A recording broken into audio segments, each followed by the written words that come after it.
بسم اللہ الرحمن الرحیم۔ بسم اللہ الرحمن الرحیم۔ سبق نمبر 76، نفحۃ العرب۔ عزیز طلبہ کرام، آج کے سبق میں ہم نبذۃ من ذکاوۃ العرب اس کا دوسرا حصہ پڑھیں گے۔ اس سبق کو ہم نے دو حصوں میں تقسیم کیا تھا۔ پہلا حصہ سبق نمبر 75 میں گزر چکا۔ اس سبق میں اس کا دوسرا حصہ ہم پڑھیں گے۔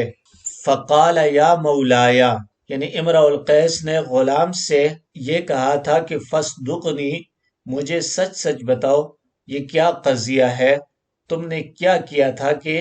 اس لڑکی نے یا اس عورت نے یہ الفاظ استعمال کیے۔ فقال یا مولایا، تو غلام نے جواب دیا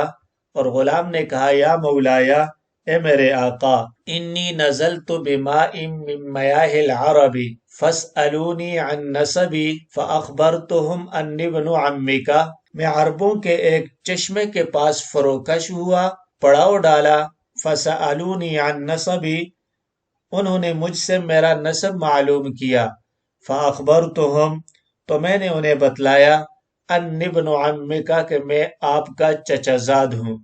ونشرت الحلۃ، اور میں نے جوڑا کھولا، فلبستها، اور اسے پہن لیا، وتجملت بها، اور میں نے اس سے زینت حاصل کی، فتعلقت بثمرۃ، پھر وہ ایک کیکر کے درخت میں پھنس گیا، فانشقت، اور پھٹ گیا، وفتحت النحیین، اور میں نے دونوں برتن کھولے، فاطعمت منها اہل الماء، اور ان میں سے پانی والوں کو کھلا دیا، فقال اولا لک، تو امرؤ القیس نے اس سے کہا تمہارا ناس ہو، تمہارا برا ہو،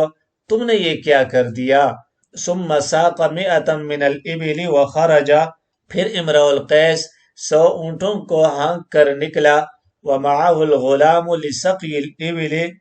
اور اس کے ساتھ غلام بھی تھا تاکہ اونٹوں کو پانی پلائے، فعجز، تو وہ عاجز رہ گیا، یعنی غلام اونٹوں کے پانی پلانے سے عاجز رہ گیا، فاعانہ امرؤ القیس، تو امرؤ القیس نے اس کی مدد کی، فرما به الغلام فی البئر، تو غلام نے اسے کنویں میں پھینک دیا، وخرج، اور خود چل پڑا، حتی اتی المرأة بالابل، یہاں تک کہ اونٹوں کو لے کر عورت کے پاس آیا، فاخبرهم انه زوجها، اور انہیں یعنی اس کے گھر والوں کو بتلایا کہ وہ اس عورت کا شوہر ہے، یعنی غلام نے یہ خبر دی کہ وہ غلام اس عورت کا شوہر ہے۔ فقیل لها، تو اس عورت سے کہا گیا قد جاء زوجک، تمہارا شوہر آ گیا، فقالت، تو اس نے کہا واللہ ما ادری، بخدا مجھے نہیں معلوم، ازوجی ہوا ام لا، کیا وہ میرا شوہر ہے یا نہیں، ولکن انحروا له جزورا، لیکن اس کے لیے ایک اونٹ ذبح کرو، وَأَطْعِمُوهُ مِنْ كِرْشِهَا وَذَنْبِهَا، اور اس کی اوج اور دم میں سے اسے کھلاؤ، یعنی اوجری اور دم کھلاؤ، فَفَعَلُوا، چنانچہ انہوں نے ایسا ہی کیا، فَأَكَلَ مَا أَطْعَمُوهُ، تو اس نے کھا لیا جو کچھ انہوں نے کھلایا، قالت، اس عورت نے کہا اسقوه لبنا حاضرا وهو الحامض، کہ اسے کھٹا دودھ پلاؤ، حامض کھٹا، حاضر کا معنی ہے حامض، یعنی کھٹا دودھ پلاؤ، فسقوه، تو لوگوں نے اسے پلایا، فشربا، تو اس نے پی لیا، فقالت، پھر اس عورت نے کہا افرشوا له عند الفرس والدم، گوبر اور خون کے پاس اس کا بستر بچھا دو، ففرشوا له،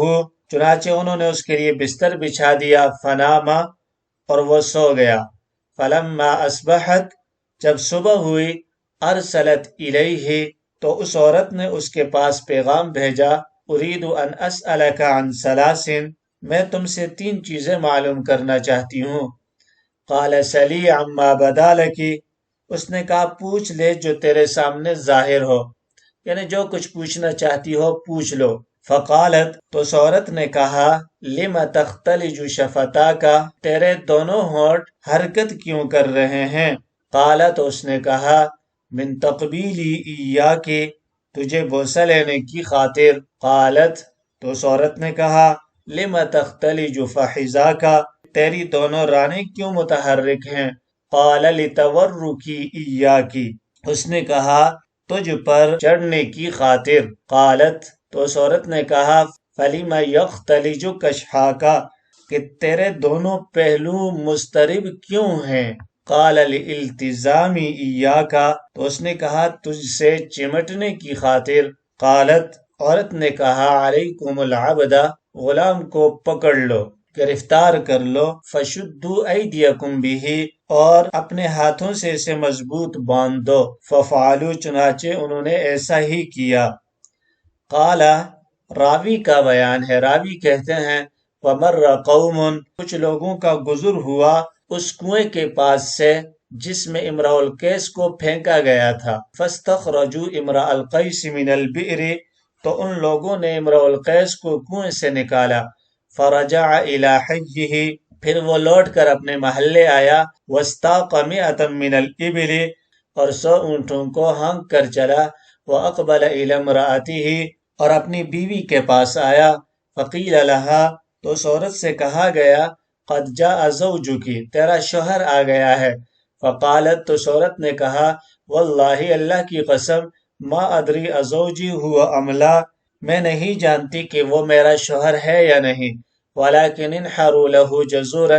لیکن اس کے لیے اونٹ ذبح کرو، واطعموہ من کرشہا وذنبہا اور اسے اس کی اوجری اور دم میں سے کھلاؤ، ففعلوا تو انہوں نے ایسا ہی کیا، فلما اتوہ بذلک تو جب وہ لوگ اسے لے کر اس کے پاس آئے، یعنی اوجری اور دم وغیرہ جو کھانا تھا اسے لے کر امرؤ القیس کے پاس آئے، قال تو امرؤ القیس نے کہا قال وَأَيْنَ الْكَبِدُ وَالسَّنَامُ وَالْمَلْحَاءُ تو امرؤ القیس نے کہا جگر، کوہان اور پشت کا گوشت کہاں ہے؟ فَأَبَى أَن يَأْكُلَ اور اس نے کھانے سے انکار کر دیا، فقالت پھر اس عورت نے کہا اسقوہ لبنا حاضرا اس کو کھٹا دودھ پلاؤ، فأتي بہ چنانچہ اس کے پاس کھٹا دودھ لایا گیا، فأبى أن يشربه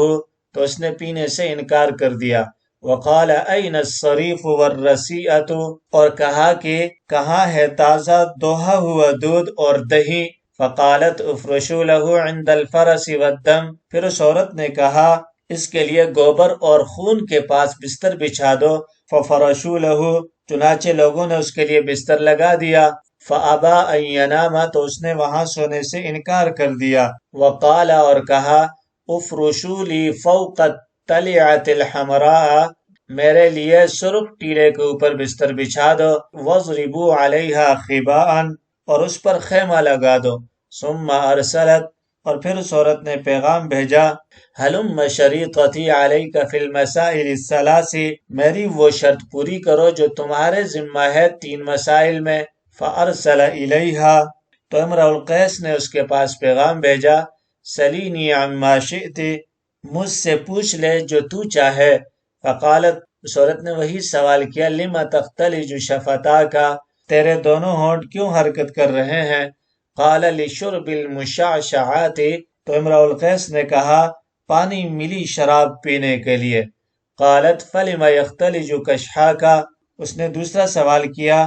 تیرے دونوں پہلو کیوں ہل رہے ہیں، قال للبس الحبرات امرؤ القیس نے کہا یمنی چادر اوڑھنے کے لیے، قالت پھر اس عورت نے سوال کیا فلم یختلج فخذاک تمہاری دونوں رانیں کیوں متحرک ہیں، قال لرکز المطہمات تو امرؤ القیس نے جواب دیا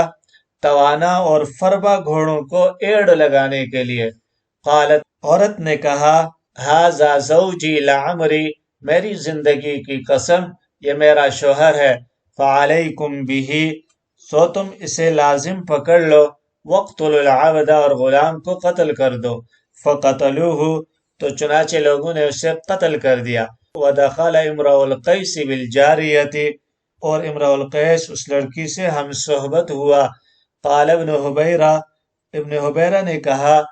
حسبکم تمہارے لیے یہی قصہ کافی ہے، فلا خیر فی الحدیث فی سائر اللیلۃ بعد حدیثک یا ابا عمرو کیونکہ اے ابو عمر تمہاری کہانی سننے کے بعد پوری رات کی گفتگو میں کوئی خیر نہیں ہے، کوئی بھلائی نہیں ہے، وَلَن يَأْتِيَنَا أَحَدٌ بِأَعْجَبَ مِنْهُ اور نہ ہی کوئی شخص ہمارے سامنے اس سے زیادہ تعجب خیز واقعہ پیش کر سکتا ہے۔ فقمنا، پس ہم اٹھے، وانصرفنا، اور ہم لوٹ گئے، وامر لی بجائزۃ، اور ابن حبیرہ نے میرے لیے انعام کا حکم دیا۔ حل لغات، فقال اولا لک، اولا لک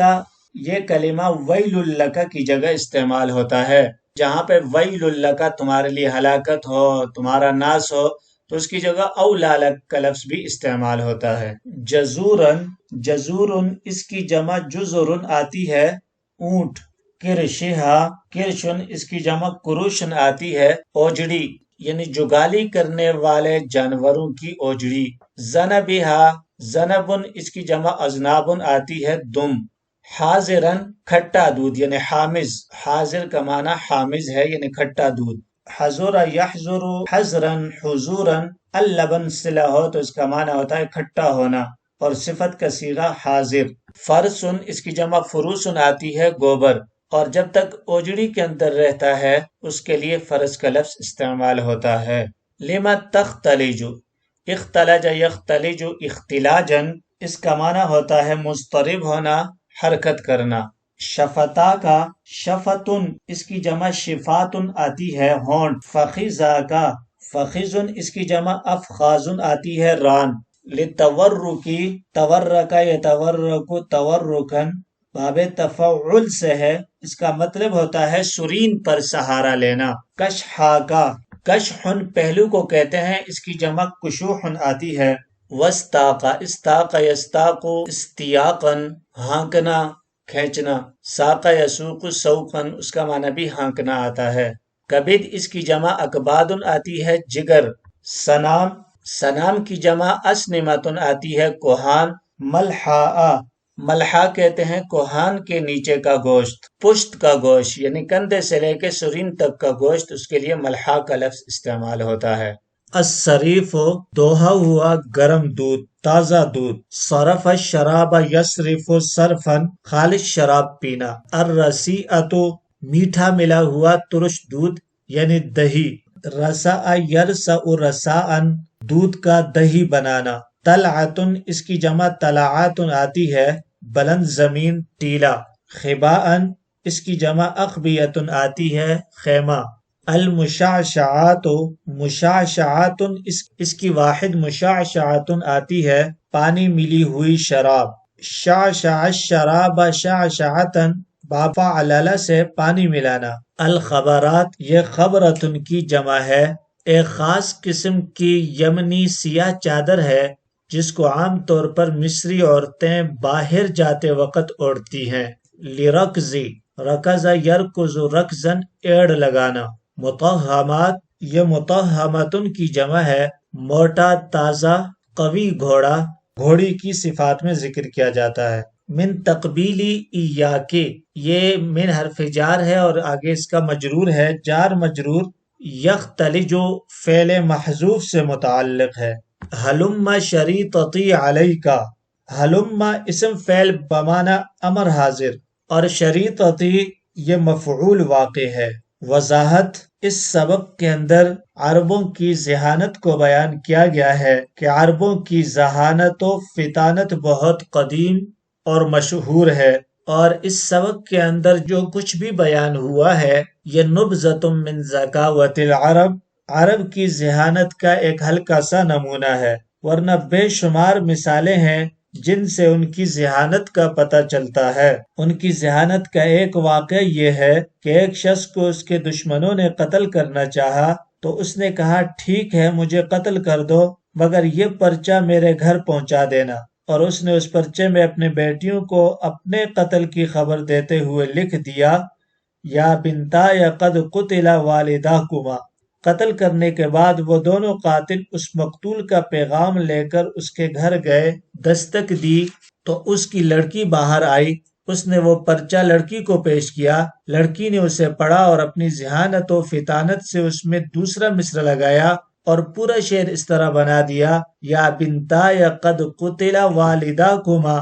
والقاتلان فی ھذا الوقت لداکما۔ تو والداکما لداکما کہ قاتل دونوں قاتل اس وقت تمہارے سامنے ہیں۔ پھر وہ اندر گئی، تلوار لا کر اپنے باپ کے قاتلوں کو وہی فوراً تہ تیغ کر دیا،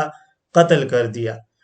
تو ان کی بچیاں اس قدر سمجھدار تھی، ذہین تھی، فطین تھی، شعراء پھر وہ کس قدر ذہین و فطین ہوں گے۔ تو اس سبق کے اندر عرب کی ذہانت و فطانت کا کچھ حصہ مذکور ہے، اور بہت ہی دلچسپ اور بہترین قصہ ذکر کیا گیا ہے کہ ابن حبیرہ نے بھی کہا کہ اس کے بعد مزید کوئی اچھا قصہ نہیں ہو سکتا، لہٰذا آج کی نشست برخاست ہوتی ہے۔